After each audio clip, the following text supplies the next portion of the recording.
नमस्कार दोस्तों, आप देख रहे हैं सिनेमा हॉल और मैं अजय ब्रह्मात्मज। आज एक खास सूचना आपके साथ शेयर करने आया हूं। अमूमन हर दिन सुबह नाश्ते के बाद अखबार खोल के देख लेता हूं मैं। जो घर में आता है उसको फिजिकली और जो घर में नहीं आता है उसको इंटरनेट के जरिए ई पेपर पढ़ लेता हूं मैं। अभी अखबार पढ़ने का सोचता इसके पहले ही मोबाइल खोलते ही फेसबुक पर अपडेट मिला निराला विदेशिया का। उन्होंने मुझे टैग किया था, इसलिए वहाँ नज़र गई। उन्होंने ये सूचना दी कि दैनिक भास्कर में आज जयप्रकाश चौकसे का पॉपुलर कॉलम पर्दे के पीछे प्रथम पृष्ठ पर छपा है और साथ में एक संपादक का नोट भी है। मैं वहीं उनकी बताई बातों को पढ़ गया और फिर मैंने दैनिक भास्कर के ई पेपर को खोला और वहाँ जाकर देखा। सच कहूँ मेरी आंखें नम हो गईं। मुझे शब्द नहीं सूझे, मैं क्या करूँ, मैं किससे शेयर करूँ।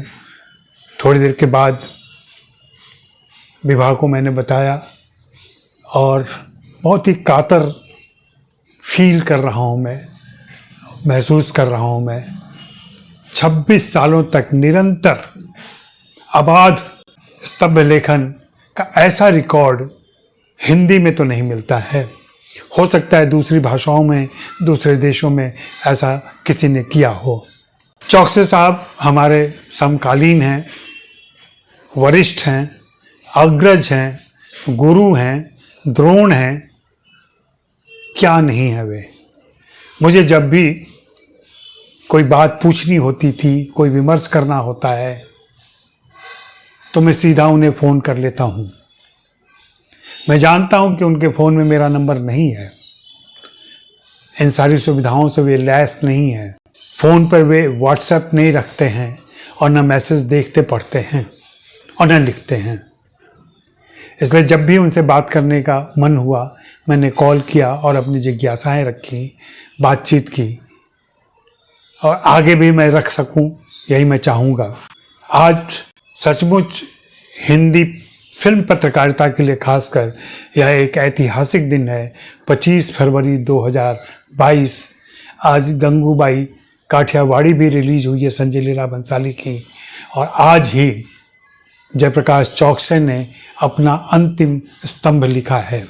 प्रथम पृष्ठ पर छपे इस स्तंभ के साथ प्रधान संपादक का एक नोट भी है जो मैं आपको सुनाना चाहूँगा। प्रधान संपादक सुधीर अग्रवाल ने लिखा है, जयप्रकाश चौकसे पिछले 26 वर्षों से भास्कर में पर्दे के पीछे कॉलम रोजाना लिख रहे हैं। पिछले काफ़ी वक्त से वे कैंसर से पीड़ित हैं, परंतु अस्पताल और घर पर बिस्तर, इन दोनों जगहों पर भी उन्होंने लिखना नहीं छोड़ा। आज सुबह उन्होंने मुझे फ़ोन किया कि अभी तक बेसुध स्थिति में भी भास्कर के करोड़ों पाठकों की शक्ति उन्हें ऊर्जा दे रही थी और वे तमाम मुश्किलों के बाद भी रोज़ाना लिख लेते थे, लेकिन अब ये नहीं हो पा रहा है। सेहत का मुश्किल दौर है, इसलिए वे आज आखिरी कॉलम लिखना चाहते हैं। चौकसे जी के जज्बे और 26 सालों के परिश्रम को सलाम। ईश्वर से प्रार्थना है कि उनके साथ बहुत अच्छा हो। उनकी जगह और जज्बे को भरना असंभव है। भास्कर और उसके पाठक इन 26 वर्षों की यात्रा के लिए हमेशा कृतज्ञ रहेंगे। इसलिए आज का कॉलम पहले पेज पर। सुधीर अग्रवाल।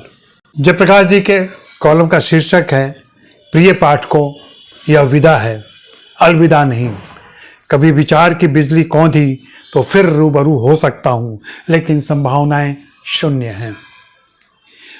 आज के कॉलम में उन्होंने लिखा है, प्रतिदिन प्रकाशित होने वाला यह कॉलम अपनी यात्रा के 26 वर्ष पूरे कर चुका है।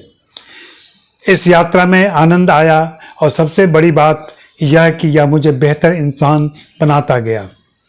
फिल्म उद्योग में बहुत से मित्र बने और कुछ रिश्ते लंबा सफ़र तय कर पाए। सलीम खान ने जीवन में कठिनाई आने पर मुझे वित्तीय सहायता भी पहुंचाई। कुछ रिश्तों की तीसरी पीढ़ी चल रही है। आज भी रणधीर कपूर, जावेद अख्तर और बोनी कपूर से संवाद होता रहता है। कभी कभी लिखने में मुझसे चूक हो गई तो पाठकों ने मेरा ध्यान उस ओर आकर्षित कराया। अब विचार प्रक्रिया लुंज हो चुकी है।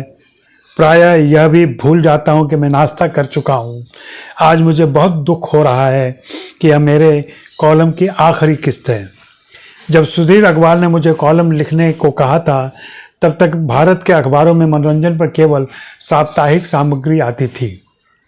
स्वयं मैंने इस कॉलम के पूर्व भास्कर के लिए 10 वर्षों तक साप्ताहिक कॉलम लिखा है। भास्कर ने मुझे अभिव्यक्ति की पूरी स्वतंत्रता दी है।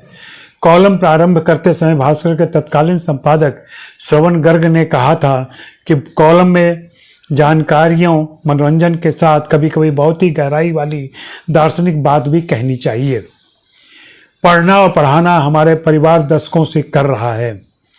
मेरे पिता पूरे परिवार के साथ हर नई फिल्म देखने जाते थे। उस दौर में फिल्म देखना बहुत बुरा माना जाता था। मैं कई बार बीमार पड़ा, परंतु अस्पताल से भी लिखता रहा हूँ। इस पूरी लेखन यात्रा में मेरी पत्नी उषा ने मेरी त्रुटियां दूर की हैं। विगत कुछ समय से मेरा पुत्र राजू मुझे जानकारी देता रहा है। छोटा पुत्र आदित्य तो फिल्म उद्योग से जुड़ा ही है। कभी कभी कुछ पाठकों को मेरे विचार पसंद नहीं आए, लेकिन उन्होंने मुझे पढ़ना नहीं छोड़ा। यह कॉलम एक मंच बन गया है। आगे लिखते हैं, हेमचंद पठारे और विष्णु खरे मेरे पुराने मित्र रहे हैं, परंतु इसी कॉलम के कारण कुमार अंबुज जैसे विचारक से भी मेरा परिचय हुआ और आज भी हमारे बीच संवाद कायम है।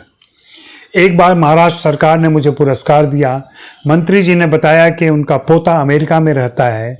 उसके बच्चों को हिंदी सिखाने के लिए रविवार को शिक्षक आता है।